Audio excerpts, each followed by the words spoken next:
বাংলাদেশের বাইরে পৃথিবীর বিভিন্ন প্রান্তে যেখান থেকে চ্যানেলে দেখছেন আপনাদের সকলকে সাদর আমন্ত্রণ তৃতীয় মাত্রা দেখবার জন্য। প্রিয় দর্শক, কোভিড-19 বা করোনা ভাইরাস পরিস্থিতি, যদিও করোনা ভাইরাস নানান রূপ বদলে এখন নানা ভাবে আবির্ভূত হয়েছে, বেশ উদ্বেগজনক এবং গোটা পৃথিবী জুড়ে এই অবস্থা বিরাজ করছে। এই অণুজীবটি এখন নানান ভ্যারিয়েন্টে নানান স্ট্রেইন হয়ে পৃথিবীর বিভিন্ন প্রান্ত এবং বিভিন্ন প্রান্ত থেকে ছড়িয়ে পড়ছে নানা প্রান্তে এবং বাংলাদেশেও সেখানে, যদিও একটা সময় মনে হয়েছিল বাংলাদেশ করোনা জয় করতে চলেছে, অন্তত নীতি নির্ধারকরা তাই বলছিলেন যে বিশ্বে বাংলাদেশ একটা উদাহরণ হিসেবে দাঁড়িয়ে যাচ্ছে।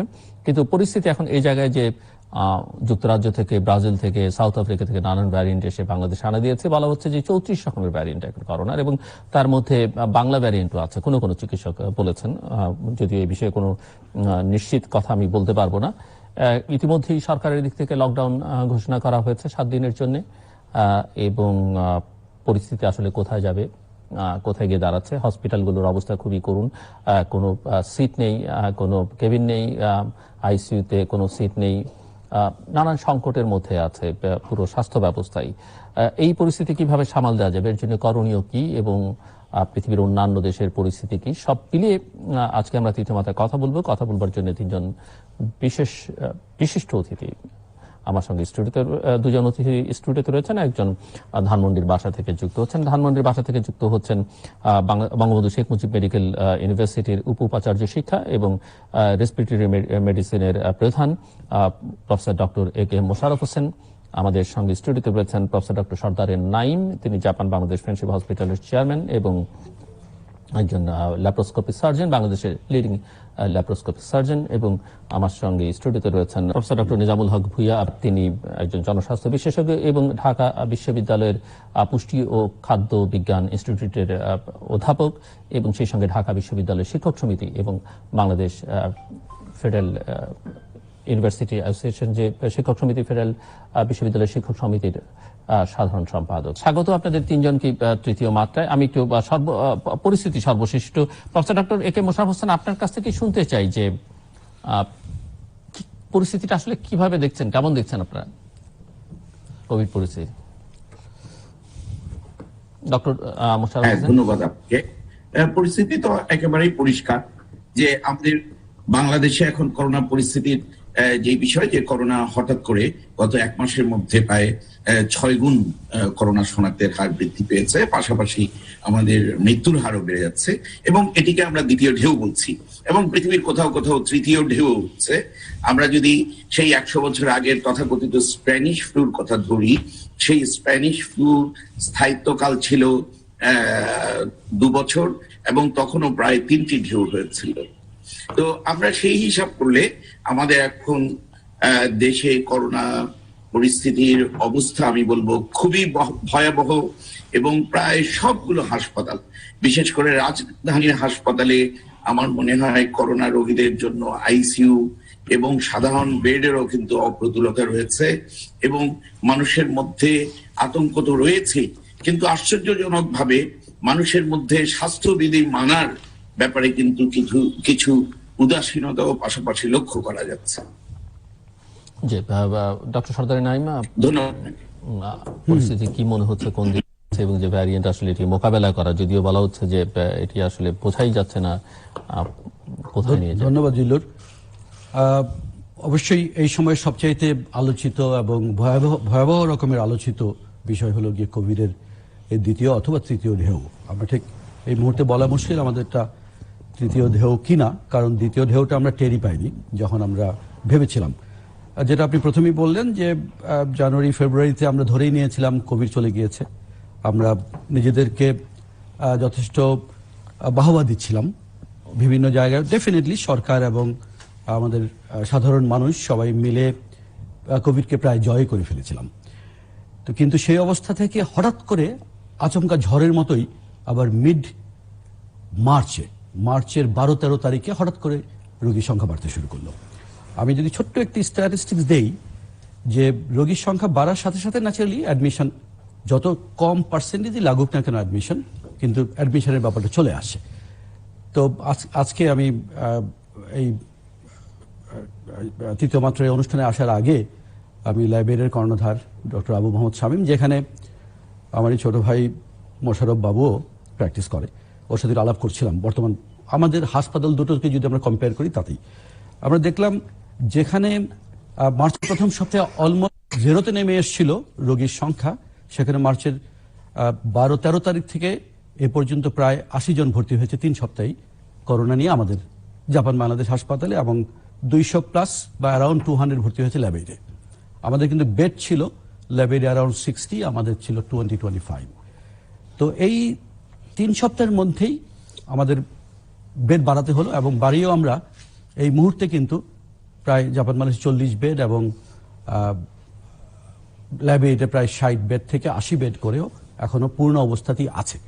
তো এখানে অবশ্য আমি প্রথমেই বলছি, আমি খুব ভীতকর অবস্থা বলবো না, তার কারণ ল্যাবে যেমন গত প্রতিদিন প্রায় 700 হচ্ছে, টেস্ট হচ্ছে, এর মধ্যে কিন্তু প্রায় 300 অলমোস্ট মোর দেন 40% আমরা পজিটিভ পাচ্ছি। কিন্তু মজার কথা হলো এর মধ্যে কিন্তু মাত্র 5 থেকে 6 জন অ্যাডমিশন লাগে।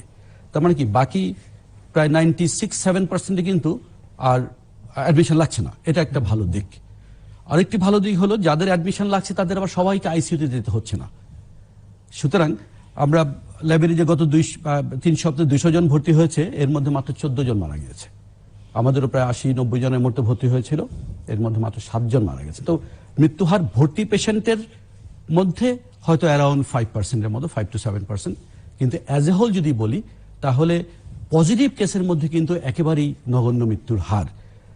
কতগুলো কারণের মধ্যে আমরা জেনেই গেছি যে 1 নাম্বার হলো যে অ্যান্টিবডি ডেভেলপ করেছে, আর 2 নাম্বার হলো আমরা যারা ভ্যাকসিন নিয়েছি তাদের মধ্যে আমরা অ্যান্টিবডি হয়েছে, আগে যারা ইনফেক্টেড হয়েছে। তবে এই স্ট্যাটিসগুলোতে একটু ইন্টারেস্টিং ব্যাপার হলো যে আগে যারা একবার ইনফেক্টেড হয়েছে তারা কিন্তু দ্বিতীয়বার ইনফেক্টেড হচ্ছে না, আমাদের পাইনি, 1-2 জন পেয়েছি। এবং ভ্যাকসিনেটেড যারা তারা ইনফেক্টেড হচ্ছে বটে, কিন্তু ইনফেকশন কম্পারেটিভলি মাইল্ড হচ্ছে।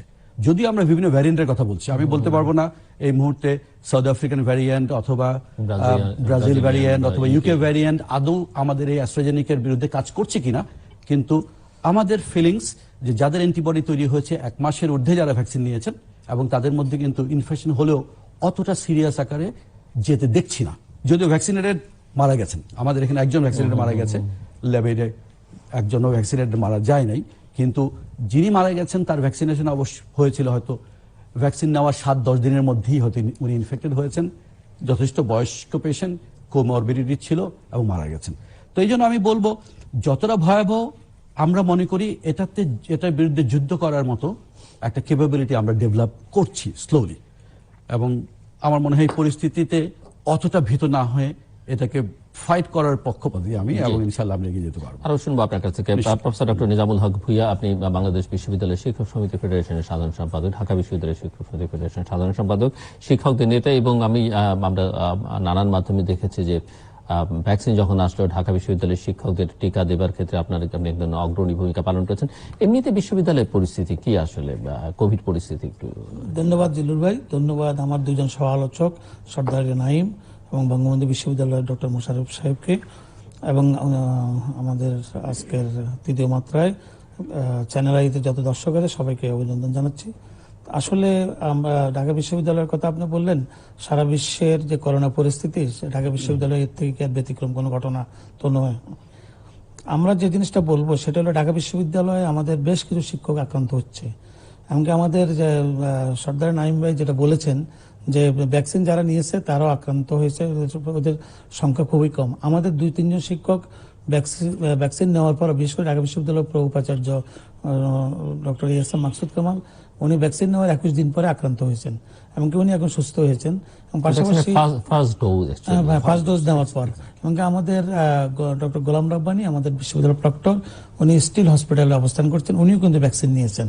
তো সুতরাং ভ্যাকসিন নিলে যে আক্রান্ত হবে না এটা তো শিক্ষকদের সবার ভ্যাকসিনেশন হয়েছে। ঢাকা বিশ্ববিদ্যালয়ের অলমোস্ট আমাদের 2000 শিক্ষকের মধ্যে আমাদের প্রায় 12 থেকে 1400 শিক্ষক ভ্যাকসিন নিয়েছে। কিন্তু প্রথম এবং 8 তারিখে প্রথম ভ্যাকসিনটা নিয়েছে, 7 তারিখ থেকে আরম্ভ হলো, 7 এখন হয়তো 8 এপ্রিল থেকে দ্বিতীয় ডোজে যাবেন, কিন্তু ইতিমধ্যে বিশ্ববিদ্যালয় পরিবারের অনেক শিক্ষক আক্রান্ত হয়েছে, বিশেষ করে ঢাকা বিশ্ববিদ্যালয়ের এবং অন্যান্য বিশ্ববিদ্যালয় আক্রান্ত হচ্ছে। প্রতিনিয়ত আমি খবর পাচ্ছি, টেলিফোন খুললেই দেখা যাচ্ছে যে স্যার আমার পরিবারের 2 জন আক্রান্ত। কোনো জায়গায় দেখা গেল যে আমাদের একজন বিশ্ববিদ্যালয়ের শিক্ষক আজকে আমাকে SMS পাঠালো যে তার পরিবারের 5 জন, তার 3 ছেলে মেয়ে এবং সে এবং তার ওয়াইফ 5 জন আক্রান্ত। তারপর তোমরা খাওয়া দাওয়া কিভাবে করছো? তবে একটা জিনিস প্লাস হলো যে গতবার প্রথম দিকে যে করোনা আক্রান্ত হওয়ার পর সবার মধ্যে যে আতঙ্কটা বিরাজ করেছে, সেটা কিন্তু আতঙ্কটা এবার নেই। কারণ আমাদের ওই শিক্ষক কনফিডেন্টলি বললো যে স্যার আমার অমুক জায়গাতে খাবার আসতেছে, খাবার খাচ্ছি, আমার ওয়াইফের জ্বরটা কমতেছে, আমার একটু বেশি আছে, আমার বাচ্চাটা একটু জ্বর 2 দিন ছিল, একটু ভালো দিকে যাচ্ছে, কনফিডেন্টলি সে ফেস করতেছে। আগে তো দেখা গেল যে কেউ কারোর রুমে যাচ্ছে না, হাজব্যান্ড ওয়াইফের রুমে যাচ্ছে না, ছেলে মেয়ের রুমে যাচ্ছে না, বাবা মায়ের খবর রাখছে না। তখন কিন্তু আতঙ্কতা WHO এর যে গাইডলাইনটা ঠিক মতো কিন্তু তার গাইডলাইনটা করেন নাই, তো ভয়ভীতি কিন্তু তারাই তখন দেখিয়েছে যে তারপর 5 জনের বেশি এক জায়গায় যাওয়া যাবে না। কিন্তু আমি যে জিনিসটা মনে করি যে করোনার মধ্যে সবচেয়ে যে জিনিসটা আমাদের স্বাস্থ্যবিধিটা আমরা কেউই মানছি না, আর ওটা জিনিস হলো যে মাস্ক কেউ পরছি না। এটা হলো সবচেয়ে বড়। যেমন আমি দেখছি ডাক্তাররা প্রথম দিকে যে সমস্ত ডাক্তার আক্রান্ত হওয়ার পর মারা গিয়েছেন, এবং আমাদের অনেক সাংবাদিক মারা গিয়েছেন, আমাদের পুলিশ কর্মকর্তারা, আইন শৃঙ্খলা বাহিনীর এবং নার্স অনেকেই মারা গিয়েছেন। কিন্তু দেখা গেল যে তখন তো তারা স্বাস্থ্যবিধি কিভাবে মেনটেন করতে হবে জানতেন না। কিন্তু এখন কিন্তু গত 1 বছরের অভিজ্ঞতার আলোকে কিন্তু আমাদের ডাক্তারদের ইতিমধ্যে 2-1 জন ডাক্তার মারা গিয়েছেন কিন্তু গত 4-5 মাসে। কিন্তু দেখা গেল যে এর আগে আমাদের কিন্তু আমরা অনেক ডাক্তারকে আমরা হারিয়েছি। কারণ হলো যে এমনকি আমি নিজেই ঢাকা মেডিকেল কলেজের ক্যাবিনে আমার 2 জন সহকর্মীকে আমি PPE মাস্ক পরে আমি দেখে আসছি এবং তাদের সাথে কথা বলে আসছি। দেখা যাচ্ছে আমার কাছে ভয়ভীতিটা কাজ করে না। কিন্তু এটা একটা জিনিস আমাদের মেনটেন করতে হবে। যেমন আমি অনেকের সাথে কথা বলেছি যে ভাই আমি অফিসে এসে 8 ঘন্টা কাজ করি, কাজ করার মধ্যে আমি মাস্কটা পরে থাকি, এমনকি পারতপক্ষে খাবারটাও বাসায় গিয়ে খাই, হয়তো একটু পানি খাই বা একটু মেনটেন করি। এগুলো আমাদের আসলে এই মেনটেনটা করতে হবে। আরেকটা জিনিস যেটা আমি বলবো যে আমাদের এই মার্চ মাসের 1 তারিখে আমাদের 595 জন আক্রান্ত হলো। আক্রান্ত হওয়ার পর আমরা যখন দেখছি 4.31 থেকে এটা বাড়তেছে। আমরা যখন 17 মার্চ জাতির জনক বঙ্গবন্ধু শেখ মুজিবুর জন্মদিনে কক্সবাজারে আমাদের এখানে তখন দেখা গেল 17 থেকে 20 তারিখ পর্যন্ত একটা বন্ধ ছিল। এই বন্ধের ভিতরে সব কক্সবাজারে গিয়ে হাজির, 10 লক্ষ লোকের সমাবেশ, এমনকি হোটেলে জায়গা পাচ্ছে না, তারা সিবিসি ঘুমাচ্ছে। এটা কিন্তু মারাত্মকভাবে আমাদের কমিউনিটি ট্রান্সমিশনটা মারাত্মকভাবে বেড়ে গেছে। আর একটা জিনিস যেটা বলবো, আমাদের 10 জন আমাদের স্বাধীনতার সুবর্ণ জয়ন্তীতে সরকার অত্যন্ত সিস্টেমেটিক ওয়েতে রাষ্ট্রপ্রধানদেরকে রিসিভ করছে, এবং প্রধানমন্ত্রীর প্যারেড গ্রাউন্ডেও দেখা গেল 600-700 গেস্টকে স্বাস্থ্যবিধি মেনটেন করে, অর্থাৎ দেশের সম্মানের স্বার্থে বলেন, জাতির জনক বঙ্গবন্ধুর জন্মশতবার্ষিকী সম্মানের প্রতি সম্মান প্রদর্শন করে 10 জন রাষ্ট্রপ্রধান এসেছেন, 5 জন রাষ্ট্রপ্রধান এসেছেন। কিন্তু যখনই নরেন্দ্র মোদী ভারতের প্রধানমন্ত্রী এখানে আসলেন, তখন একটি সংগঠন যে টার্বুলেন্স করেছে, আমি বলবো যে মানে হেফাজতে ইসলামের নাম দিয়ে তারা যে মিছিল সমাবেশ করে যেভাবে তাণ্ডব চালিয়েছে, এটা খুবই দুঃখজনক।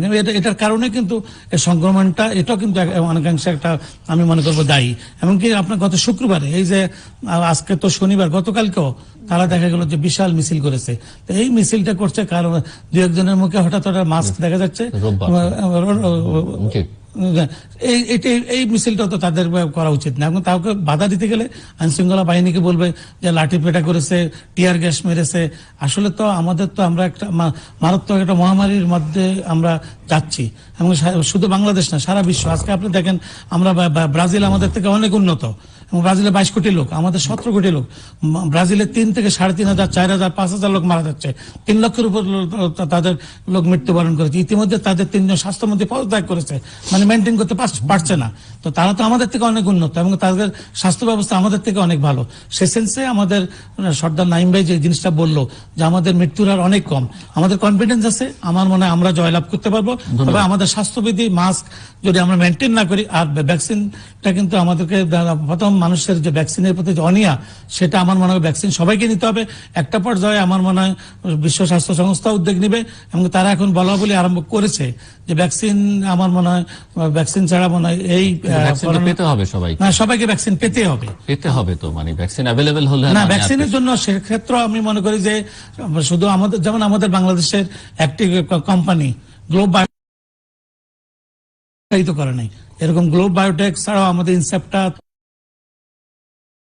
ফার্মাসিউটিক্যাল আছে যারা এই ধরনের ভ্যাকসিন বানাইতে পারে, ওই ধরনের মেশিনারিজ আছে, দরকার হলে লজিস্টিক সাপোর্ট এনে এখানে তারা করতে পারে। আমার মনে হয় সারা বিশ্বেই যে যে দেশে এই ধরনের সুযোগ আছে সেটা করা ছাড়া আমাদের উপায় থাকবে না। কারণ একটা ফ্যাক্টরি থেকে তো তার লিমিটেশন আছে যে আমি এত ক্যাপাসিটি, আমি এত উৎপাদন করতে পারবো, সে উৎপাদন ক্ষমতা যার যতটুকু আছে সেটা নিয়ে তো আমাদের কাজ করতে হবে। সেক্ষেত্রে যে যে দেশে সুযোগ আছে আমার মনে হয় সেদিকে আমাদের যেতে হবে। প্রফেসর মোশাররফ হোসেন, আমি একটু লকডাউনের যে সিদ্ধান্ত, কারণ এর আগে বাংলাদেশ লকডাউন শব্দটা ব্যবহার করেনি, বাংলাদেশের দিক থেকে সাধারণ ছুটি ঘোষণা করা হয়েছিল এবং সেটি নিয়ে নানা রকমের প্রশ্ন ছিল যে ছুটি ঘোষণা করে আবার শিথিল ছিল, ছুটি ঘোষণার পরে যেমনটা প্রফেসর নিজামুল হক ভূঁইয়া বলছিলেন যে তখন দেখেছি আমরা কক্সবাজারে চলে গেছে সব ছুটি উদযাপন করতে। সো বার্তাগুলো আসলে বিভিন্ন রকমের ছিল এবং পৃথিবীর অনেক দেশে আবার লকডাউন খুব কড়াকড়ি ভাবে এক ধরনের কারফিউর মতো করে করা হচ্ছে। আপনার কাছে কি মনে হয় যে এই সিদ্ধান্তটি কি ঠিক আছে? কারণ আমরা তো জীবন জীবিকার সমন্বয় সাধন করতে গিয়ে সবকিছু খুলে দিয়েছিলাম এবং এখন লকডাউন আবার 7 দিন, এই 7 দিন কি যথেষ্ট কিনা সেটি নিয়েও কারো কারোর মধ্যে প্রশ্ন আছে। ধন্যবাদ আপনাকে।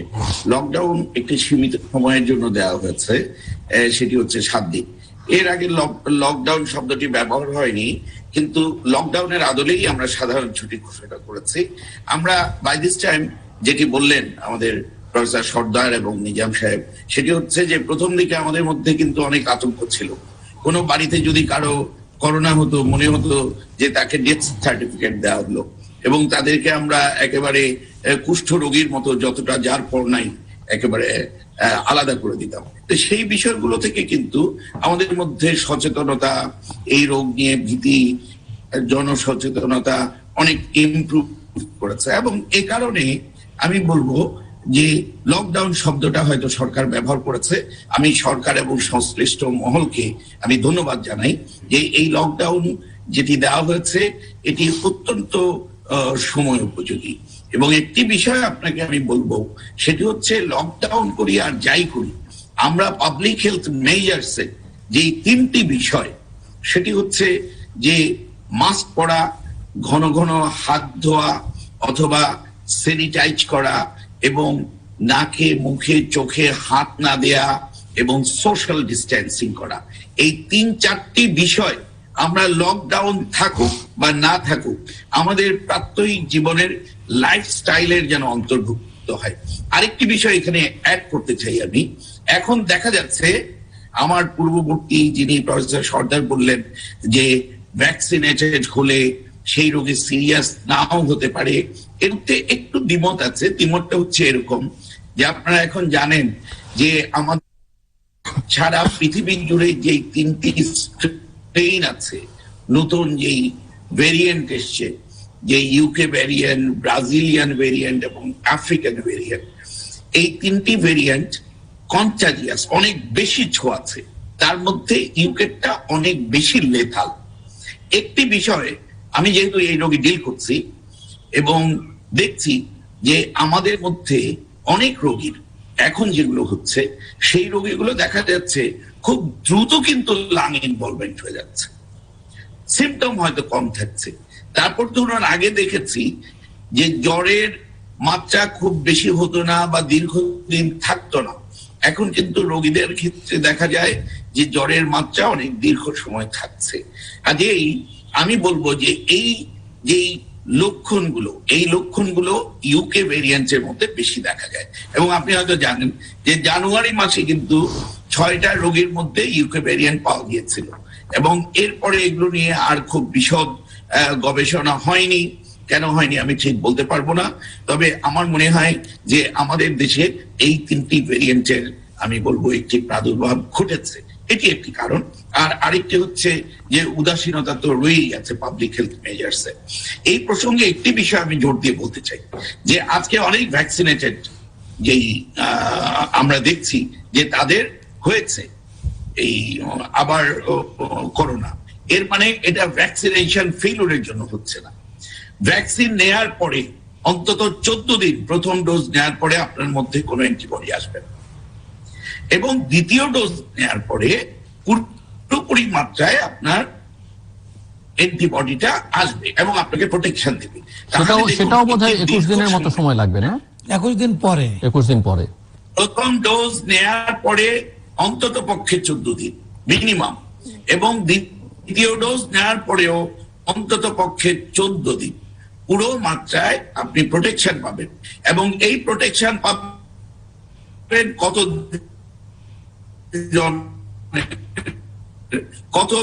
জনের মধ্যে? On an average 60 to 70%। দেখুন, একটি বিরাট পিরিয়ড কিন্তু রয়ে গেছে ভ্যাকসিনেটেড হওয়ার পরেও আমরা কিন্তু প্রোটেকশনটা পাচ্ছি না। এবং এই সময় আমাদের হয়তো ব্যক্তিগত উদাসীনতার কারণে আমরা অনেকে ইনফেক্টেড হচ্ছি। আমি ইভেন আমাদের দু একজন ছাত্র আছেন যারা একদিকে ভ্যাকসিন নিয়েছেন, আরেকদিকে করোনা আক্রান্ত হয়েছে। একদিকে এরা কিন্তু জানে বিষয়টি, তাও ওদের মধ্যে কেমন যেন একটি খামখেয়ালিপনা। এই জায়গাগুলোয় আমাদের অত্যন্ত কঠোরভাবে আমাদের লাইফস্টাইলে এই স্বাস্থ্যবিধি মানার বিষয়টাকে আরো দীর্ঘদিন কিন্তু আমাদের চর্চা করতে হবে। এই বিষয়টি আমাদের মোটেও ভুললে চলবে না।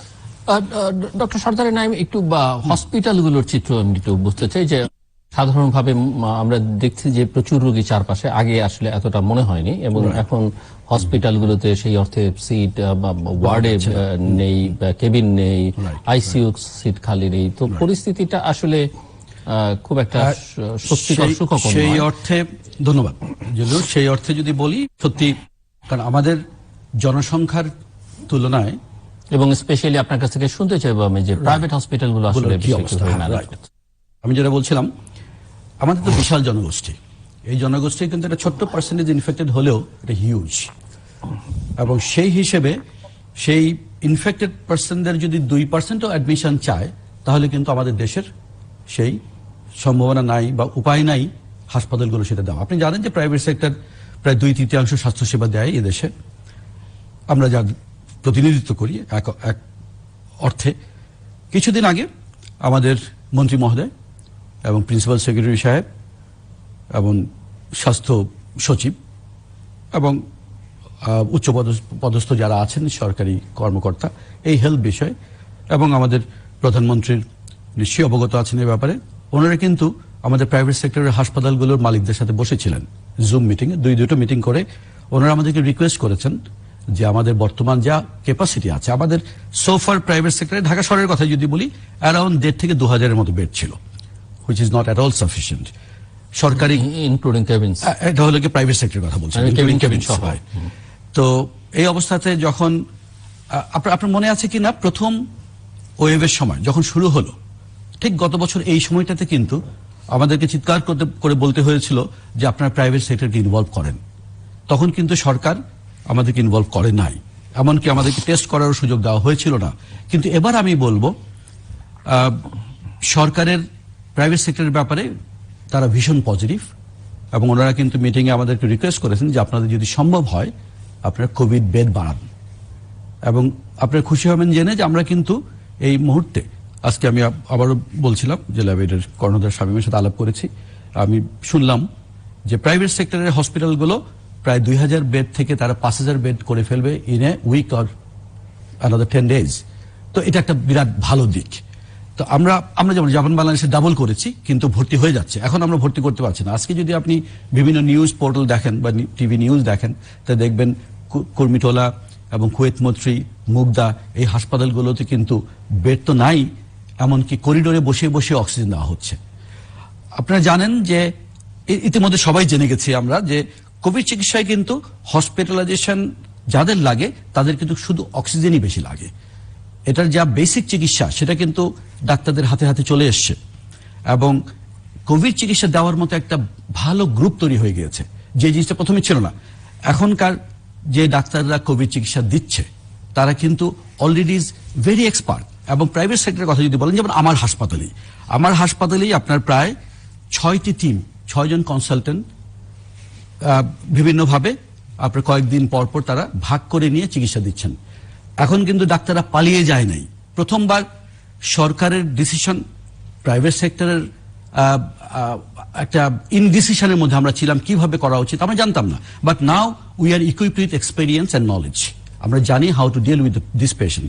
যেমন আমি এই নামগুলি বলতে চাই, যেমন আমার হসপিটালে ডক্টর আব্দুর রৌফ, উজ্জ্বল কুমার মল্লিক, মাহবুব মোর্শেদ তমাল, তারপরে আশরাফুজ্জামান দিনার, রুমানা সুলতানা, মফিজুল হক সোহাগ, এই যে 6 জন কনসালটেন্ট, ওরা কিন্তু ভীষণ সুন্দরভাবে, ঠিক একই কথা আজকে ল্যাবের শামীম আমাকে বলেছে যে ওনার এখানে এরকম 6টা টিম ভীষণ সুন্দরভাবে এই চিকিৎসাগুলো করে, যার জন্য কিন্তু মৃত্যু হার এত কমিয়ে আনতে পেরেছি আমরা।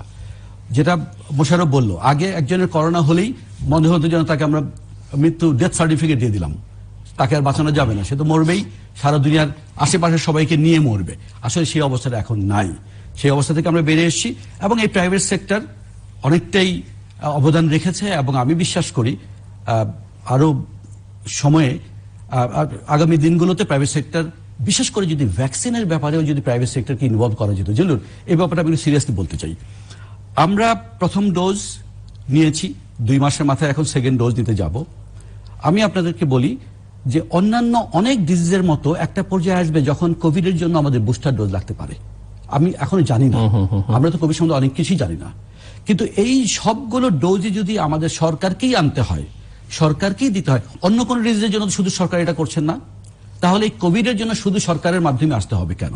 এটাকে প্রাইভেট সেক্টরে, তাহলে কিন্তু অ্যাস্ট্রাজেনেকা যেমন এসছে ভারত থেকে, ঠিক তেমনই ভাবে রাশিয়া থেকে আসতে পারে, চায়না থেকে আসতে পারে, আমেরিকা থেকে আসতে পারে, ইংল্যান্ড থেকে আসতে পারে, এমনকি আমাদের দেশেও, যেটা নিজামুল হক ভূঁইয়া বললেন, দেশে অনেক কোম্পানি আছে যারা ভ্যাকসিন তৈরি করার মতো ক্যাপাসিটি আছে। তাহলে আমরা কেন ভ্যাকসিন তৈরি করব না?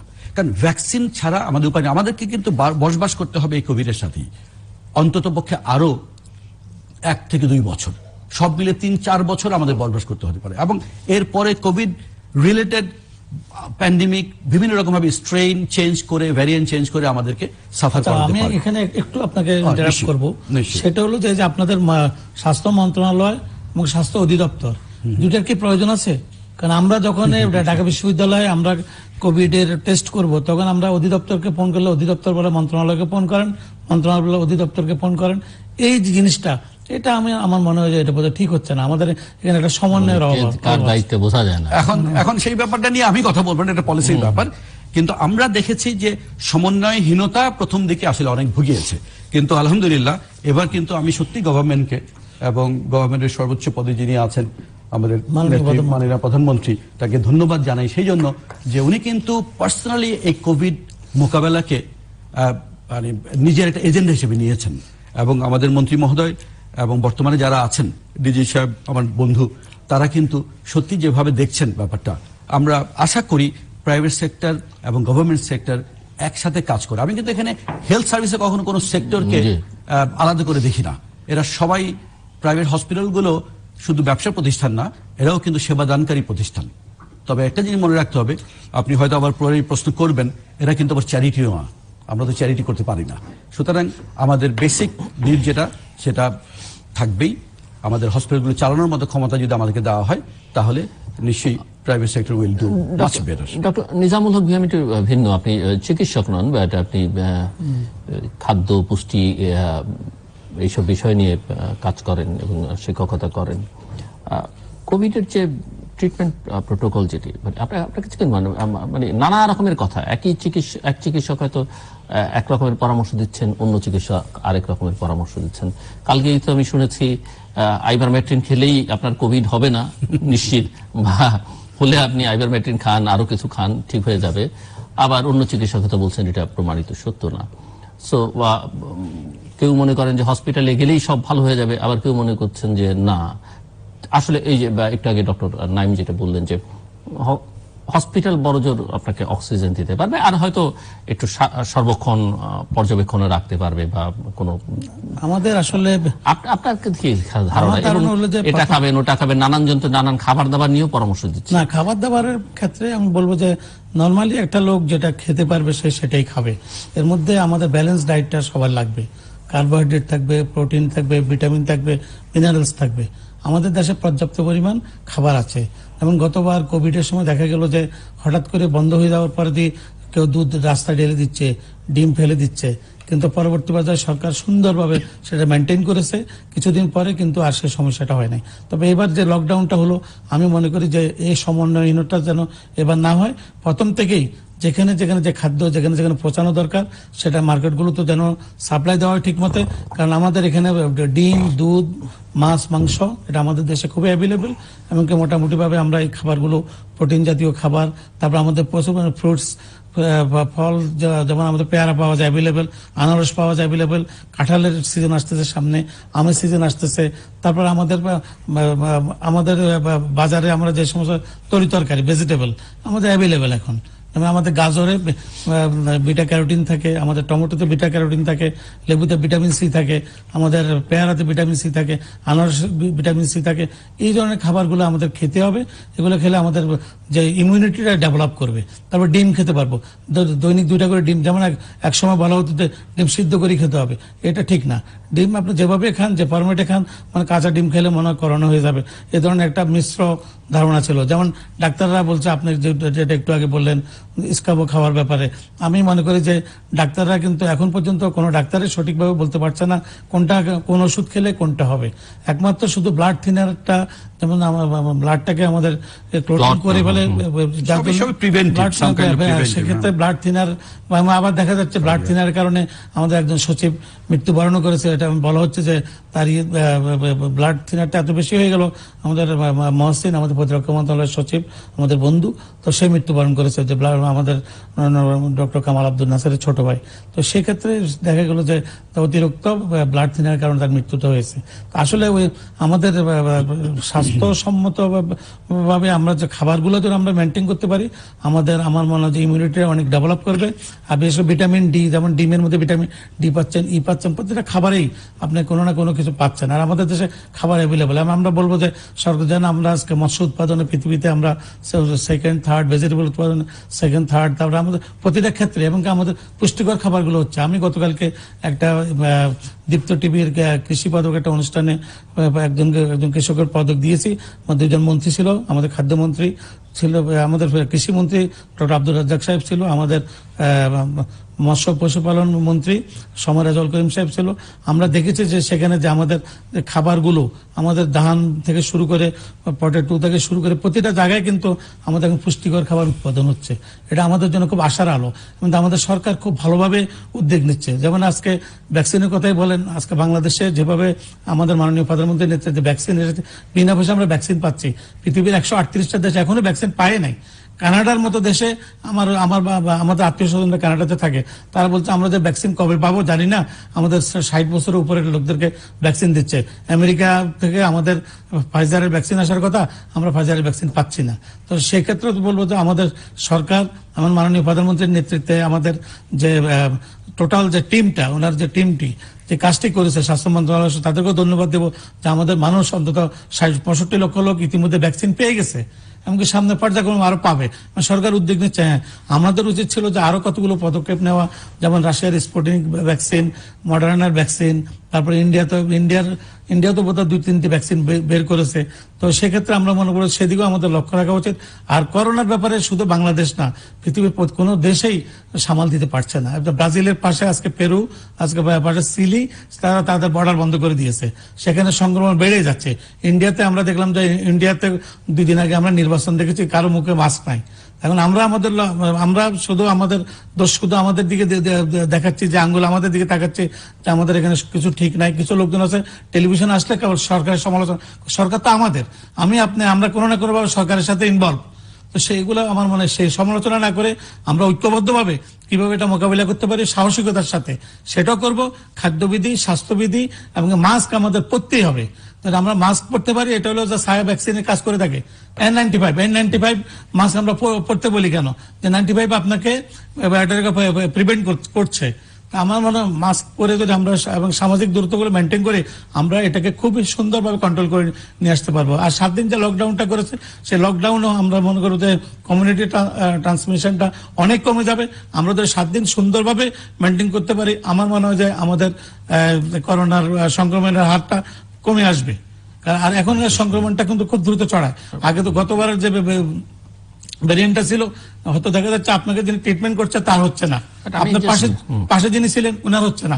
এবার দেখা যাচ্ছে যে একসাথে 5 জনকে 6 জনকে আক্রান্ত করে বলছে, অর্থাৎ এই ভ্যারিয়েন্টটার স্পিডটা এত বেশি। আমি একটু জাস্ট, আপনার কি মনে হয় যে 7 দিন কি যথেষ্ট কিনা, নাকি আমরা দেখি যে সব ধীরে ধীরে বাড়ানো হয়, সেটি না করে যদি একবারে 2 সপ্তাহ করা হতো? মনে হচ্ছে যে শুনেন, 7 দিন দিয়ে গভর্নমেন্ট সরকার দরকার হলে আরো সেটা সিচুয়েশন বুঝে করবে। তবে দীর্ঘদিন লকডাউন দিলে আমাদের এলাকা ভিত্তিক, অঞ্চল ভিত্তিক, যেখানে যেখানে হবে, কারণ আমাদের অর্থনীতির চাকাকে তো বাঁচিয়ে রাখতে হবে।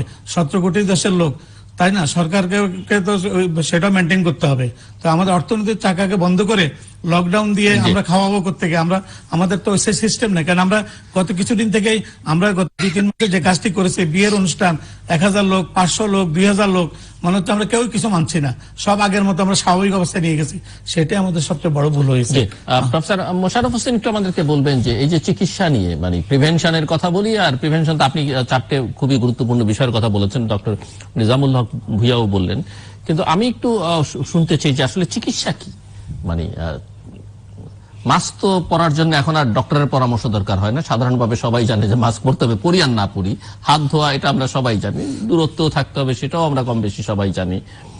বাট আসলে কোন মেডিসিন বা ড্রাগস আমি বলি সেটা আছে কিনা, বা আর কি চিকিৎসা? এই যে নানা রকমের কনফিউশন আছে, কেউ কেউ বলছেন যে একজন চিকিৎসকের গেলে 17-18টা ট্যাবলেট ধরিয়ে দেয়, এটা ওটা, vitamin D, vitamin C, zinc, কেউ কেউ আইভারমেট্রিন, তার সঙ্গে একটা লম্বা ফর্দ। আপনার কাছে শুনতে চাই যে আপনাদের ট্রিটমেন্ট প্রোটোকল কি? হ্যাঁ, ধন্যবাদ আপনাকে। আপনি হয়তো জানেন জিল্লুর সাহেব যে বাংলাদেশে এখন যত ইনস্টিটিউশন, সেটি সরকারি এবং বেসরকারির মধ্যে চিকিৎসা হচ্ছে, তার মধ্যে বঙ্গবন্ধু শেখ মুজিব মেডিকেল বিশ্ববিদ্যালয় কিন্তু একেবারে প্রথম বিশ্ববিদ্যালয়, যে বিশ্ববিদ্যালয়ের চিকিৎসা আমাদের ভিআইপি থেকে শুরু করে সাধারণ রোগীদের মধ্যে খুব জনপ্রিয়। আপনি জানেন এখন বেশ কয়েকজন ভাইস চ্যান্সেলর, সচিব পর্যায়ের অনেকেই আমাদের এখানে চিকিৎসা নিচ্ছে। তো আমরা যেটি করছি সেটি হচ্ছে আমরা একেবারেই অপরিহার্য এসেনশিয়াল মেডিসিন ছাড়া এলোমেলো ভাবে ঔষধ দিচ্ছি না। আমি প্রথমে একটি জিনিস বলি, জিল্লুর সাহেব, 85% রোগীর কিন্তু এডমিশন লাগে না, লাগে 50% রোগী। এবং আপনি যদি দেখেন যে এসেনশিয়াল মেডিসিন কি, আপনার যদি অক্সিজেন স্বল্পতা থাকে অক্সিজেন দিবেন, অক্সিজেন যদি কমে যায় তখন আপনার ডেক্সামেথাসোন, রেমডেসিভির এবং এই সাবকিউটেনিয়াসলি লো মলিকুলার ওয়েট হেপারিন, মানে রক্ত পাতলা করার যে ঔষধ, এই 4টি ঔষধ ছাড়া আর কিন্তু খুব বেশি ঔষধের রিকমেন্ডেশন নাই। কিছুদিন আগে আমরা টসিলিজুমাব ব্যবহার করতাম, এখন টসিলিজুমাব নিয়েও কিন্তু খুব বেশি কথাবার্তা হচ্ছে না, ইভেন উন্নত বিশ্ব। এই বিষয়ে 4টা ঔষধের বাইরে দেওয়ার ব্যাপারে আমি আমার সকল চিকিৎসক, ছাত্র প্রত্যেককে বলবো যে একাধিকবার চিন্তা করা উচিত। 85% রোগী তিনি হাসপাতালে থাকুন বা বাসায় থাকুন, তার চিকিৎসা সম্পূর্ণরূপে হচ্ছে একটি জেনারেল মেজার্স, সাপোর্টিভ ট্রিটমেন্ট। জ্বর হলে একটু জ্বরের ওষুধ দিবে, কাশি হলে একটু কাশির ওষুধ দিবে, পরিমিত আহার করবে এবং ব্যায়াম করবে, প্রচুর পরিমাণে পানি খাবে। এই প্রসঙ্গে একটি কথা আমি আপনাকে বলি, আজকে আমাদের অনেক হাসপাতালে আমরা বেড পাচ্ছি না, কিন্তু আপনি লক্ষ্য করবেন বিশেষ করে প্রাইভেট হসপিটাল ক্ষেত্রে এটি আমি বেশি দেখছি, সেটি হচ্ছে যেই রোগের হসপিটালাইজেশন প্রয়োজন নাই তিনি হসপিটালে ভর্তি হচ্ছেন, কারণ হয়তো সামাজিক ইনফ্লুয়েন্স অথবা তার অর্থনৈতিক সচ্ছলতা। তিনি হয়তো জাস্ট কোভিড পজিটিভ হয়েছেন, কিন্তু তিনি কিন্তু বাসায়ও থাকতে পারেন, একই চিকিৎসা তিনি বাসায়ও নিতে পারেন। এই প্রসঙ্গে মানে সেটা তো ডক্টররা, মানে এন্ট্রি লেভেলের ডক্টররা বললেই হয় যে আপনি বাসায় থাকেন, মানে হচ্ছে ডক্টররাই তো হসপিটাল থেকে বলে দিতে পারেন যে আপনার হসপিটাল অ্যাডমিশন। আমি শেষ করছি, জি, আমি একটু বলছি, সব ক্ষেত্রে ডাক্তাররা বললেই হবে না।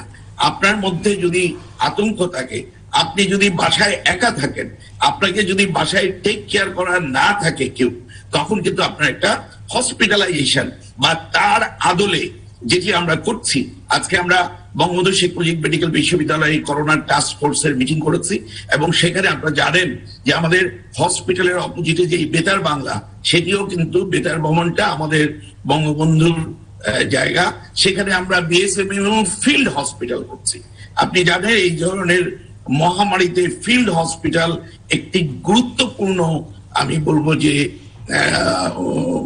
কাজ করতে পারে। সেটি হচ্ছে এই ফিল্ড হসপিটালে আমরা মাইল্ড মডারেট কেস গুলাকে ভর্তি করতে পারি, সেখানে শুধুমাত্র অক্সিজেন কনসেন্ট্রেটর। এখানে আপনি সিভিয়ার রোগী বা ক্রিটিক্যাল রোগী ভর্তি করবেন না। যদি সেখান থেকে রোগীগুলো সিভিয়ার হয় বা ক্রিটিক্যাল হয়, তখন তাদেরকে আপনি সেকেন্ডারি টারশিয়ারি হসপিটালে ভর্তি করেন। আর যদি সেখান থেকে রোগীগুলা আউটকাম ভালো হয়, ইমপ্রুভ করে যায়, তাদের আপনি বাড়িতে পাঠিয়ে দেন। তাহলে কিন্তু আমাদের যেই এস্টাবলিশড হসপিটাল আছে, সেটি প্রাইভেট হোক বা সরকারি হোক, সেখানে কিন্তু আমাদের রোগীর চাপ অনেক কমানো যাবে।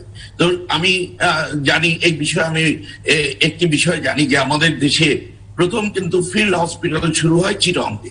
ডাক্তার বিদ্যুৎ বড়ুয়া, যিনি একজন জনস্বাস্থ্য বিশেষজ্ঞ, উনি ডেনমার্ক থেকে এসে এই ফিল্ড হসপিটাল করেছেন চিটংয়ে, এবং সেটি প্রচুর সার্ভিস দিয়েছে।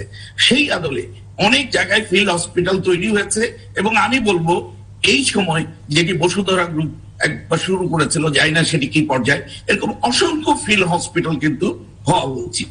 আরেকটি বিষয় আমি বলবো যে আপনি বললেন যে চিকিৎসার বিষয়ে, তারপরে এই স্বাস্থ্যবিধির ব্যাপারে, আমরা এত সৌভাগ্যবান একটি দেশের নাগরিক যারা একটা মুক্তিযুদ্ধে জয় হওয়ার যাদের মধ্যে স্পিরিট আছে, এবং যেই দেশের রাষ্ট্রনায়ক, আমি জানি না পৃথিবীতে কোনো রাষ্ট্রনায়ক তার এই পাবলিক হেলথ মেজার কিভাবে দেখাবেন সেটি একেবারে প্রত্যক্ষভাবে দেখিয়েছেন কিনা।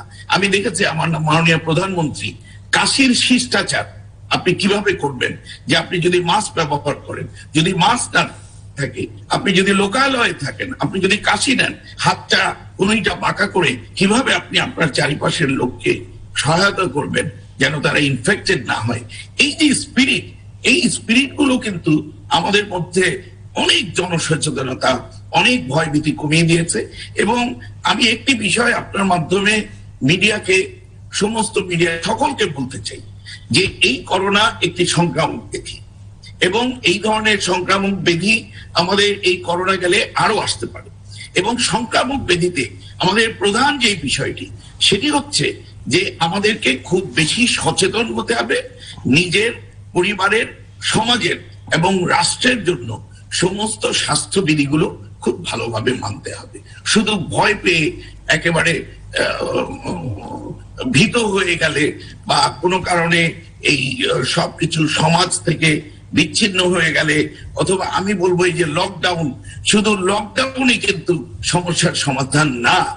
এবং যতদিন পর্যন্ত করোনা নির্মূল না হচ্ছে, নির্মূল বলতে বোঝাচ্ছি আমি একেবারেই নির্মূল, সেটি যদি 1% ইনফেকশন রেটও থাকে, 2% ইনফেকশন রেটও থাকে, যেটি কিছুদিন আগে হয়েছিল, এবং সেই সময় আমাদের উদাসীনতা কিন্তু আজকে আমাদের এই খারাপ পর্যায়ে এনেছে, সেই বিষয়টি কিন্তু আমাদের সব সময় মনে করিয়ে দিতে হবে। সেখানে আমরা যারা চিকিৎসক আছি, আপনারা যারা মিডিয়াতে আছেন, তাদের একটা প্রচুর দায়িত্ব আছে আমাদের জনগণকে এই বিষয়ে অবহিত করার। প্রফেসর সর্দার নাঈম, এবং আমরা ট্রিটমেন্ট প্রোটোকলের কথা আলোচনা করেছিলাম, এবং যেটি যে প্রাইভেট সেক্টরের কথা আপনি বলছিলেন, একটা ধারণা বা অনেক চিকিৎসক এখানে এসে বলেছেন যে আসলে খরচটা, চিকিৎসা ব্যয়টা কমাতে হবে, এবং চিকিৎসা ব্যয় আসলে কি সেটা একটু পরিষ্কার করে বোঝা দরকার, যে হসপিটালে গেলে কি পরিমাণ খরচ হয় একজন রোগীর জন্য, এবং সেটা কি যৌক্তিক কিনা সেটি নিয়ে নানা রকমের প্রশ্ন আছে। ধন্যবাদ জিল্লুর। এটা খুবই একটা ভাইটাল জিনিস, যেটা নিয়ে আমাদের আলোচনা করা উচিত। তো এবারের যেই সেকেন্ড ওয়েভ বা থার্ড ওয়েভ যাই বলেন, এটা আমরা যেটা দেখতে পাচ্ছি, এবারের হসপিটালাইজেশনের লেন্থ একটু বেড়েছে। আগে যেমন 4, 5, 6, 7 দিনের মধ্যেই আমরা চিকিৎসা করে রোগীকে বাড়িতে পাঠাতে পারতাম, এখন কিন্তু দেখা যাচ্ছে 10 থেকে প্রায় 15 দিন পর্যন্ত রোগী থাকছে, একটু সময় নিচ্ছে। এবং এটা সত্যি কথা, বেশিরভাগ রোগীরই হয়তো থাকার দরকার নাই, কিন্তু যেটা মোশাররফ সাহেব বললেন, আমি ওর সাথে একমত। এই রোগীদেরকে বাসায় রাখার ব্যাপারে আমরা বললেও কিন্তু অনেক সময় তারা শুনবেন না। তার কারণ হলো যে ধরেন একটি বাড়ির যদি একজন পুরুষ আক্রান্ত হয়ে ফেরেন, তার আক্রান্ত হওয়ার পরে কিন্তু তার বাবা মা হয়তো তার সাথে থাকেন। আমাদের তো ফ্যামিলি স্ট্রাকচারই তাই, এবং বাড়িতে কিন্তু আইসোলেট করার মতো কোনো জায়গা, সুতরাং অনেকাংশে কিন্তু আইসোলেট করার জন্যই তাকে হাসপাতালে চলে যেতে হচ্ছে, বা অনেকের ভয় পাচ্ছে। যে আমরা শুনেছি এই যে আমরা কি বলে সাইটোকাইন স্টর্ম হলে আর বাঁচানো যাবে না, রেমডেসিভির ইনজেকশন দেওয়া লাগবে, ক্লেক্সন ইনজেকশন যেটা হচ্ছে ব্লাড থিনার যেটা আমরা বলছি, এই যে ট্রিটমেন্টগুলো, আমাদের তো এভিডেন্স বেসড ট্রিটমেন্ট তো করোনার জন্য এখনো তৈরি হওয়ার সময় হয় নাই। জিনিসকে আমাদের অনেকটা ট্রায়াল অ্যান্ড এরার করেই কিন্তু এভিডেন্স তৈরি করতে হচ্ছে, যার জন্য কিন্তু প্রতিনিয়তই ট্রিটমেন্টের ধরনও চেঞ্জ হচ্ছে, ওষুধও চেঞ্জ হচ্ছে। একটি কথা আমরা সবাই জানি, যেমন আমরা একটা সময় আপনারা জানেন সবাই বলতাম যে ভাইরাল ফিভার হলে ওষুধ খেলে 7 দিন, না খেলে 1 সপ্তাহ। তো ব্যাপারটা হলো এরকম যে খান আর না খান আমাদের কিছু ওষুধ দিতে হয় যে ফার্দার ব্যাকটেরিয়াল ইনফেকশন থেকে নিজেকে বাঁচানোর জন্য। নিউমোনিয়া হয়ে গেলে যেন অ্যাটলিস্ট নিউমোনিয়াটা খুব খারাপ পর্যায়ে না যায় সেটা থেকে বাঁচানোর জন্য। এখন আমাদের ট্রিটমেন্ট অ্যান্ড ইমিউনিটি ডেভেলপমেন্টটাই তো মেইন টার্গেট। হসপিটালে যারা ট্রিটমেন্ট নিতে আসেন, প্রাইভেট সেক্টরে বিশেষ করে, তারা কিন্তু জেনেই আসেন, কারণ সরকারও কিন্তু জানেন, সরকারও কিন্তু বলেছে যে কোভিড ট্রিটমেন্টের কস্ট কিন্তু অন্যান্য যে কোনো ভাইরাল রোগীর চিকিৎসার চেয়ে অনেক বেশি। এই যেমন মোশাররফ বলল যে রেমডেসিভির, আপনার ফুল কোর্স অফ রেমডেসিভিরের দাম তো প্রায় 50,000 টাকা। কিন্তু মজার কথা হলো যখন এই রোগীদের চিকিৎসাগুলো হয় সরকারি হাসপাতালে, তখন কিন্তু এই কস্টটাকে চোখে দেখা যায় না, কিন্তু এটা যখন হয় প্রাইভেট হসপিটালে তখন এটার কস্টটাকে চোখে দেখা যায়। চোখে দেখা যায় না কেন? তার কারণে সরকার ভর্তুকি দেয়, সরকার দিচ্ছে, ভর্তুকি সরকার দিচ্ছে না, দিচ্ছে কিন্তু ট্যাক্স পেয়ার, মানে জনগণই দিচ্ছে। জনগণই সেই দিচ্ছে। অর্থে বলছি, কিন্তু সরকার আজকে দিচ্ছে। যদি আপনার ঢাকা মেডিকেল কলেজের আইসিইউ থেকে একজনের ডেড বডি নিতে হয়, তাকে কোনো পে করতে হয় না, কিন্তু একটি প্রাইভেট হাসপাতালের আইসিইউ থেকে এক ডেড বডি চলে যাওয়ার সময় তাকে লক্ষ টাকা গুনতে আমি হয়। তো একটা জিনিস ঔষধ থেকে শুরু করে বোঝার জন্য এখানে বলুন। প্রফেসর হ্যাঁ, মোশাররফ হোসেন বলতে পারবেন হয়তো যে এই যে পাবলিক হসপিটাল যেগুলো মানে সরকারি হসপিটাল, এখানে ধরেন যে মেডিসিনটির দাম 50,000, 1 লাখ টাকা বা 80,000 টাকা, আমি শুনেছি যে কিছু কিছু ইনজেকশন সেরকম আছে, সেগুলো কি ওই হসপিটাল বহন করে এটা অবশ্য মোশাররফ বলতে পারবে। নাকি অল্টারনেটিভ কিছু দিয়ে ম্যানেজ করা হয়? আমি একটু জাস্ট বুঝতে চাই, কারণ সেটা হয়তো তাহলে professor Mosharraf Hossain just 1-2 line আমাকে এই বিষয়ে একটু বলবেন কি যে ওষুধগুলোকে সরকার কি দায়ী কিনা। প্লিজ। জি, এই যে আমি না, বললাম যে আমরা- না, কারণ আমি জানি অনেক সরকারি হসপিটালে ঔষধ পেশেন্টদের কিনে দিতে হয়। So, ওষুধ না স্টকে না থাকলে সরকার না দেখতে কিনে দিতে হয়। আমাদের স্টকে যেই মেডিসিনের দাম ধরেন 40,000, 50,000, 80,000 টাকা, সেটা কি করেন আপনারা? রোগীর উপরে চাপিয়ে দেন নাকি? না, ধন্যবাদ আপনাকে। আপনি জানেন যে আমরা HRCT স্ক্যান ছাড়া বাকি যেসব রুটিন টেস্ট রক্তের, যেগুলো খুব বেশি টাকা খরচ হয় না, এগুলো ফ্রি করি। আর এছাড়া HRCT স্ক্যান অফ চেস্ট, এটি আমরা রোগীকে পে করতে বলি। এটির অবশ্য খরচ বাইরের যে কোনো হসপিটালের চেয়ে বঙ্গবন্ধু শেখ মুজিব মেডিকেল বিশ্ববিদ্যালয়ে অর্ধেক। একই রকম খরচ হচ্ছে যেগুলো সরকারি মেডিকেল কলেজ আছে সেখানেও। আচ্ছা, আর যে রেমডেসিভির জাতীয় যে ঔষধ, এই ঔষধ কিন্তু রোগীকেই কিনতে হবে। ওকে, এখন আমি এখানে একটা কথা বলতে চাই, টক্সিলিজুমাব, এই ঔষধগুলো রোগী পরিষ্কার প্রায় রোগীকেই দিতে হয়।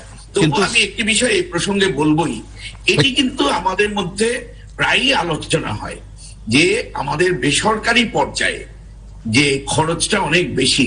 আমি এই ক্ষেত্রে বলবো যে বেসরকারি পর্যায়ে চিকিৎসায় ব্যয় কি পরিমাণ হবে সেটি কিন্তু নিয়ন্ত্রণ রক্ষা করাও আমাদের সরকারেরই দায়িত্ব। জি, ধন্যবাদ। আমি সেই কথাটা সরকারকেই সেই কথাটা ধরে আমি বলছি, আমাদের দেশে যেহেতু মানুষকে তার পকেটের পয়সা থেকেই বেসরকারি চিকিৎসা নিতে হয়, আমাদের কোনো ইন্স্যুরেন্স নাই, ন্যাশনাল হেলথ ইন্স্যুরেন্স তো নাই, এমনকি প্রাইভেট হেলথ ইন্স্যুরেন্স খুব ভালোভাবে ডেভেলপ করেনি। সুতরাং এখানে আমাদের দেখতে হবে যেই কস্টের কথা বলে, হ্যাঁ আমি কোনোভাবেই শাহেদ সাবিনারদের পক্ষ নিয়ে কথা বলবো না। দেয়ার আর ব্যাড পিপল যারা চিকিৎসা না দিয়ে চিকিৎসার টাকা নেন, যারা প্রপার চিকিৎসা দেন না। কিন্তু আমরা যারা, আমি প্রথমে একটু আগে যে কথাটা বলছিলাম, আমরা যারা হসপিটাল নিজের পয়সায় তৈরি করেছি অথবা ব্যাংকের থেকে লোন নিয়ে তৈরি করেছি, তারা কিন্তু শুধুমাত্র ব্যবসা প্রতিষ্ঠান হিসেবে এটাকে দেখার জন্য বা ব্যবহার করার জন্য তৈরি করি নাই। আমরা কিন্তু এটাকে তৈরি করেছি একটি সেবাদান প্রতিষ্ঠান হিসেবে, যেটাকে সেলফ সাস্টেনেবল হতে হবে এবং সেখান থেকে যেন আমিও আমার বা মালিকরাও তাদের বেঁচে থাকার অ্যাটলিস্ট মিনিমাম এটা পান। এখন এটার প্রফিটটা কে কতটুকু করবেন যার যার ব্যাপারে। সুতরাং আমরা অনেক হাসপাতাল আছে শুধুমাত্র, তবে সরকারি হাসপাতালে যে কথাটা আপনি দেখলেন যে যেই খরচ, বাবু মোশাররফ যেমন বললেন যে একটি HRCT করতে এখানে অর্ধেক খরচ হয় বা অনেক অল্প পয়সা হয় বেসরকারি হাসপাতালের তুলনায়। কিন্তু আপনারা যদি সত্যিকার অর্থেই বঙ্গবন্ধুতে যদি একটি MRI বা সিটির খরচ আপনারা হিসাব করেন, তাহলে এই মেশিনটি সেট করা থেকে শুরু করে এর যে জনবল আছে পিছনে, এটার জন্য যেই রানিং দায়টা, কস্ট যাচ্ছে সেটা তো এটা কি আপনারা জনগণই কোনোদিন- দিচ্ছে। এটা কি আপনারা পরোক্ষভাবে। কোনোদিন হিসাব করেছেন?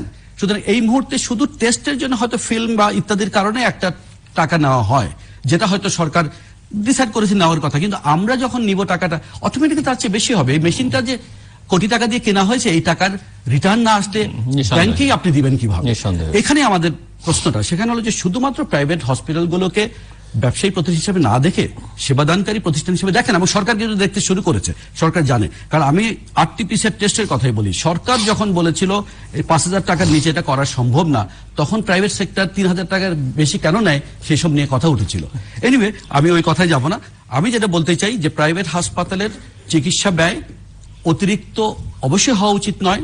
মোশাররফ সাহেব যেটা বললেন, অবশ্যই সরকারের একটি ডিপার্টমেন্ট সেটা দেখবে কত টাকার মধ্যে কি হওয়া উচিত। আকাশচুম্বী কোনো কিছু কেউ যদি করে, সেটাকে আমি তাদের চিকিৎসা প্রদানকারী কোনো প্রতিষ্ঠান হিসেবে দেখব না, তাদেরকে দেখব ব্যবসায়ী হিসেবে। আমি এ প্রসঙ্গে একটি কথা বলবো, বলুন। সেটা হলো যে আমাদের এখানে যে প্রাইভেট মেডিকেল কলেজগুলোতে 3,000 টাকা দিয়ে টেস্ট করা হচ্ছে, আর সরকার এটা সামান্য একটা ফি দিয়ে 100 টাকা বা 200 টাকা আমি জানি না ঠিক, বা 500 এরকম একটা দিয়ে তারপরে তারা টেস্টটা নিচ্ছে, কিন্তু কোভিড টেস্ট। কিন্তু আমি আজকে একজন পেশেন্ট, উনি ব্যাংকক থেকে আসলো, উনি বললো যে সে ব্যাংককের মতো জায়গায় 3,000 ভাত হলো যে কোভিড টেস্ট, অর্থাৎ ইকোভ্যালেন্ট আমাদের টাকায় 9,000 টাকা। তারপরে তারা তাদের যে টেস্ট গুলো হচ্ছে সরকারিভাবে তারা কোনো টেস্ট করছে না। তো অর্থনৈতিকভাবে তারা আমাদের থেকে অনেক অনেক ভালো হলো, তারা সে উদ্যোগগুলো নিয়ে তারা কাজ করছে। তারপরে ধরেন আমাদের এখানে আরো একটা জিনিস যেটা যদিও এই প্রসঙ্গটা আমার বলতে হচ্ছে, আমাদের যে স্বাস্থ্যবিধির কতগুলো জিনিস আমরা করি নাই। যেমন আপনি ব্যাংককে বা সিঙ্গাপুরে বা মালয়েশিয়াতে গেলে আপনাকে 14 দিন কোয়ারেন্টাইনে থাকতেই হবে, তারপরে আপনি ওই হোটেল ভাড়া আপনাকে দিতে হবে। কিন্তু আমাদের এখানে যে কাজটা আমরা করেছি গত 1 বছর, সেই কাজটার দিকে কেউ ভালোভাবে খেয়াল করে নাই। আমাদের কোভিড সার্টিফিকেটটা নিয়ে আসে, সবাই চলে আসছে। তারপর কয়েকদিন আগে আবার দেখা গেল যে আমাদের এখানে বলা হলো কি, যারা এই ব্রিটেন থেকে আসছে, ইউরোপ থেকে আসছে, তারা শুধু বাধ্যতামূলক 14 দিনে থাকতে হবে, আর যারা অন্য দেশ থেকে আসবে তারা বাড়িতে গিয়ে অবস্থান করবে। বাড়িতে গিয়ে কেউ আর থাকে না, সে বাড়িতে গিয়ে আমরা তো শুনেছি হোটেলেও থাকে না। হোটেলে হোটেলে হয় না। আচ্ছা। থাকলেও হোটেলে যেটা হচ্ছে তার আত্মীয় আচ্ছা, স্বজন তারপরে তাকে করতে শুনুন, আসছে। সেটা সেও বাইরে যাচ্ছে। সেটা এখানে না। তারপরে আমি আজকে আরেকটা জিনিস জানলাম, কানাডা থেকে একজন আমাকে ফোন করে বললো যে ভাই, একজন এখানে আসলো, আসার পর দিয়ে আসে 3 দিন বাধ্যতামূলক হোটেলে ছিল, 3 দিন পরে সে তার বাসায় গিয়ে তারা পাচ্ছি না, বললো যে সে মোবাইলটা রেখে চলে গেছে বাইরে। অর্থাৎ এই ধরনের শুভঙ্কর ফাঁকিটা সবাই মনে হচ্ছে যে স্বাভাবিকভাবে নিচ্ছে আর কি, যে কোভিড যে একটা সিরিয়াস মানে রোগ, এটাকে আমরা কিভাবে জয় করব সেদিকে না গিয়ে আমরা স্বাভাবিকভাবে এটাকে নিচ্ছে, এটা নেওয়া কোনোভাবে জি, আমরা ঠিক না। একেবারে শেষ প্রান্তে সর্দার নাইম আর কিছু যোগ করবেন? ধন্যবাদ। আমি যেটা বলতে যাচ্ছি, আসলে we will have to live with covid for a while. 2 থেকে 3 বছর 4 বছর লাগতে পারে। আমি বলবো যে সরকার এবং আমাদের সবারই এখন খেয়াল করতে হবে যে কোভিডে কিন্তু আসলে একটু রিসার্চ ইনভেস্টমেন্টের দরকার হয়ে পড়েছে, কারণ আমরা কিন্তু এটা থেকে বাঁচার জন্য নিজেদের পথ নিজেকেই তৈরি করতে হবে। এবং সেই জন্য আমি বলবো যে অ্যাওয়ারনেস অ্যান্ড প্রিপেয়ারনেসের পাশাপাশি আমাদের রিসার্চ বেসড কিছু ডেভেলপমেন্ট যদি আমরা করতে পারি, এবং it is too important to know যে how to cope with the situation in coming days. তবে আমি বিশ্বাস করি অতটা ভয়াবহ অবস্থা আমরা এখনো যাই নাই। সরকারের লকডাউনকে আমি সত্যি খুব সাধুবাদ জানাই, এবং আশা করি ইনশাল্লাহ খুব শিগগিরই আমরা কোভিড জয় করতে পারবো, এবং এটি সহনশীল মাত্রায় আমরা নিয়ে আসতে পারবো, যেখানে আর অযথা কোনো ডেথ হবে না। যে প্রফেসর মোশাররফ হোসেন, জাস্ট 30 সেকেন্ডসে যদি কিছু যোগ করতে চান, আমাকে শেষ করতে হবে। ধন্যবাদ আপনাকে। আমি বলবো যে আমাদের এই subcontinent, we are very much lucky to have some natural immunity against this COVID-19, that is SARS-CoV-2, এবং পাশাপাশি আমি বলবো যে এটি বিভিন্ন কারণে হতে পারে। সেই কারণ আমরা যদি নাও জানি, আমরা দেখছি যে উন্নত বিশ্বে, পশ্চিমা বিশ্বের চেয়ে আমাদের দেশে মৃত্যু হার অনেক কম এবং সংক্রমণের হারও কিন্তু অনেক কম। আমরা যদি স্বাস্থ্যবিধি ভালোভাবে মানি, তাহলে পরে আমরা খুব দ্রুতই কিন্তু এই কোভিড থেকে আমরা নিজেদেরকে, আমাদের পরিবারকে এবং দেশকে মুক্ত করতে পারবো। ধন্যবাদ। ইনশাআল্লাহ। ধন্যবাদ professor doctor A K Mosharraf Hossain, professor doctor Sardar Naim এবং প্রফেসর ডক্টর নিজামুল হক ভূঁইয়া আমাদের সঙ্গে এই আলোচনায় যুক্ত হওয়ার জন্য। দর্শক, লকডাউন হয়তো সমস্যার সমাধান পুরোপুরি দিবে না, কিন্তু লকডাউনটি প্রয়োজনীয় হয়ে পড়েছে এবং এক্ষেত্রে শুধু সরকারের সিদ্ধান্তই যথেষ্ট নয়। সরকারের এই সিদ্ধান্তকে সহযোগিতা করতে হবে আমাদের প্রত্যেকটি নাগরিককে নিজেদের স্বার্থে, এবং সরকারের দিক থেকেও লকডাউন এবার মিন করেই আসলে করতে হবে, কারণ একটু কঠোর হতে হবে। আর না হলে আসলে এই লকডাউন ওই জীবন জীবিকার সমন্বয়, জীবনও থাকবে না, জীবিকাও থাকবে না, কোনোটাই শেষ পর্যন্ত ভালো হবে না। কিন্তু মূল কথা যেটি ওনারা বলেছেন, আমার তিনজন অতিথি এই জায়গায় একমত যে সমাধান একটাই, আপাতত সমাধান একটাই। হয়তো দক্ষিণ এশিয়ার মানুষ, ওনারা বলছিলেন, সৌভাগ্যবান, এবং আরো কতদিন এর সঙ্গে বসবাস করতে হবে সেটিও এখন পর্যন্ত অনিশ্চিত। কিন্তু আপাত দৃশ্যে সমাধান এবং একমাত্র সমাধান সেটি হচ্ছে আপনাকে মাস্ক পরিধান করতে হবে, আপনাকে ভ্যাকসিন নিতে হবে। অবশ্যই ভ্যাকসিন পেলে আপনি নেবেন, ভ্যাকসিন পাওয়াটা নিশ্চিত করতে হবে সরকারকে। কিন্তু কোন রকমের রাজনীতি, কোন রকমের উদাসীন্য, কোন রকমের খামখালিপনা চলবে না। আপনি ভ্যাকসিন পাওয়া মাত্র ভ্যাকসিন আপনি নেবেন। আপনি হাত ধোয়ার অভ্যাসটা যেটি শুরু করেছিলেন, যেটি ইতিমধ্যেই বাদ দিয়েছেন, সেই হাত ধোয়ার অভ্যাসটি আবার চালু করতে হবে। হাতটাকে যতটা সম্ভব নাক, মুখ, চোখ থেকে এড়িয়ে চলতে হবে এবং সামাজিক দূরত্বটা বজায় রাখতে হবে। কোনো ধরনের সভা সমাবেশ, এবং আমাদেরকে সতর্ক থাকতে হবে। সামনে রমজান মাস আসছে, রমজান মাসে ইফতারকে কেন্দ্র করে, রমজান মাসকে তারাবি নামাজকে কেন্দ্র করে নানা রকমের সমাবেশ, ঈদের সময় ঈদের বাজারকে কেন্দ্র করে, সেই সব বিষয়ে এখন থেকে প্রয়োজনীয় সতর্কতা অবলম্বন করতে হবে।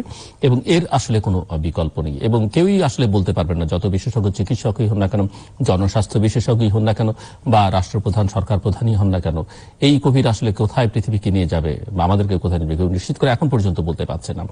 প্রচুর গবেষণা দরকার, গবেষণার জন্য প্রচুর অর্থ দরকার, সেই আলোচনা এসছে। এবং এই গবেষণা যে আজকে শুরু করলে কালকেই পাওয়া যাবে এরকম না। যেমন কোভিডের টিকা অত্যন্ত দ্রুততম সময়ে করা হয়েছে, কিন্তু একটা ভ্যাকসিন তৈরি করতে আসলে প্রচুর অনেক বছর লাগে। কাজেই ভ্যাকসিন পেলেই যে আপনি পুরো নিরাপদ সেটিও কিন্তু নিশ্চিত করে বলা যাবে না, কিন্তু নিতে হবে, সব রকমের চেষ্টা করতে হবে। এবং চেষ্টাগুলো খুব একটা ব্যয়সাধ্য নয়, একেবারেই এটি হচ্ছে অভ্যাস বা চর্চার বিষয়, সেটির কোনো বিকল্প নেই। দর্শক, আমাদের সঙ্গে থাকবার জন্য অসংখ্য ধন্যবাদ। আপনাদের সবার জন্য শুভকামনা।